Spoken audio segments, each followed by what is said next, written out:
بسم اللہ الرحمن الرحیم والصلاة والسلام علی رسول اللہ وعلی آلہ وصحبہ اجمعین۔ معزز ناظرین و سامعین اکرام، السلام علیکم ورحمۃ اللہ وبرکاتہ۔ مرویات سیدنا ابو طالب پر علمی کام۔ مرویات سیدنا ابو طالب پر حضرت ابو الفضل شمس الدین محمد علی احمد الدمشقی الحنفی وصال 953 ہجری نے ایک علمی کام کرنے کی سعادت حاصل کی۔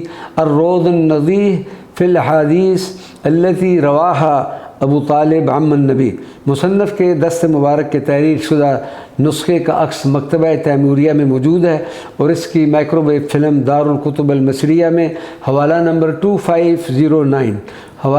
2509 کے تحت موجود ہے۔ سیدنا ابو طالب رضی اللہ تعالیٰ عنہ شاعر رسالت مآب و شاعر اسلام۔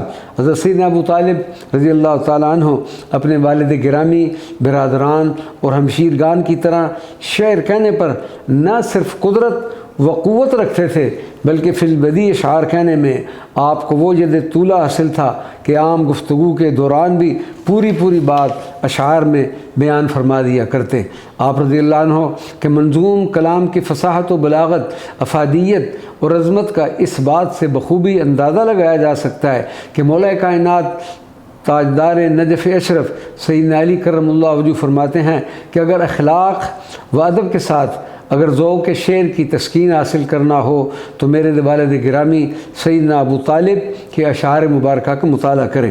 سیدنا ابو طالب کے ہر شعر میں پختگی اور سادگی پائی جاتی ہے۔ قدیم شعراء کرام نے آپ کو داد تحسین سے نوازا۔ حضرت ابن سلام کا قول مبارک ہے وَكَانَ ابو طالب شاعراً جید الکلام، کہ سیدنا ابو طالب کی شاعری اعلیٰ کلام پر مشتمل تھی۔ کفار قریش کے مقابلہ میں ڈٹ جانے والے سیدنا ابو طالب نے وقتاً فوقتاً اپنے جذبات و احساسات کو انتہائی اعلیٰ خوبصورت الفاظ عطا فرما کر نہ صرف اسلام کی ابتدائی معتبر تاریخ مرتب کی بلکہ عربی زبان و ادب پر بھی احسان فرمایا۔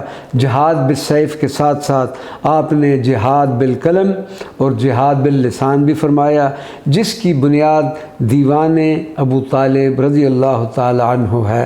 وما علینا الا البلاغ المبین۔